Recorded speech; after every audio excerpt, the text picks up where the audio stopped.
আসসালামু আলাইকুম। আশা করি সবাই ভালো আছেন। সবাইকে জানাই বৃষ্টি ভেজা সকালের শুভেচ্ছা। আজকের সকালটা আসলে বৃষ্টি দিয়ে শুরু হয়েছে। তো আরও একটি যে সংবাদ সেটি হচ্ছে, আপনারা জানেন যে সংযুক্ত আরব আমিরাতের শারজা প্রদেশে ইতিমধ্যেই, অর্থাৎ বৃষ্টির কারণে বলেন বা পানি জমে যাওয়ার কারণে, বিভিন্ন কারণে আসলে বর্তমান পরিস্থিতির কারণে পাবলিক পার্কিং যেগুলো রয়েছে সেগুলো ফ্রি রাখা হয়েছিল।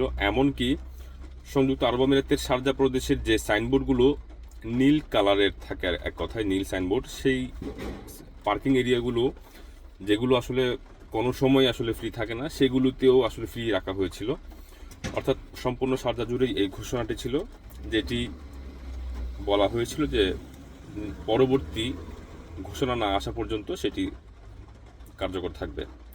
তো আজ থেকে, অর্থাৎ 31 মার্চ থেকে, যেটি আজ থেকে আপনি যদি এই এরিয়াগুলোতে বা পাবলিক এরিয়াগুলোতে বা পাবলিক পার্কিংয়ে আপনি যদি পার্ক করেন, তাহলে অবশ্যই পূর্বের মতো আপনাকে পে করেই পার্কিংয়ে গাড়ি পার্ক করতে হবে। তো সে বিষয়ে লক্ষ্য রাখবেন অবশ্যই গাড়ি পার্ক করতে গেলে। এবং আজকে যেহেতু বৃষ্টি হচ্ছে, যদি খুব বেশি বৃষ্টির সম্ভাবনা নেই, তারপরেও বলবো অবশ্যই আপনারা খেয়াল রাখবেন। এই যে ওয়েদারটা রয়েছে সেটি হয়তো বা চেঞ্জও হতে পারে, আবার ভালো হতে পারে।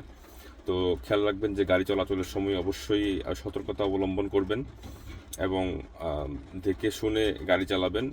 এবং খুব বেশি মেন রোডে গেলে আপনি খুব বেশি স্পিডে গাড়ি না চালানোর চেষ্টা করবেন, কারণ রোড যেহেতু পিচ্ছিল হয়ে যেতে পারে। তো সেক্ষেত্রে চেষ্টা করবেন যে খুব বেশি জোরে যেন গাড়ি না চালান, এবং সতর্কতা অবলম্বন করার জন্য অনুরোধ থাকলো। তো ভালো থাকবেন, সুস্থ থাকবেন। এই ছিল আমার হাতে আজকের শেষ তথ্য। আসসালামু আলাইকুম।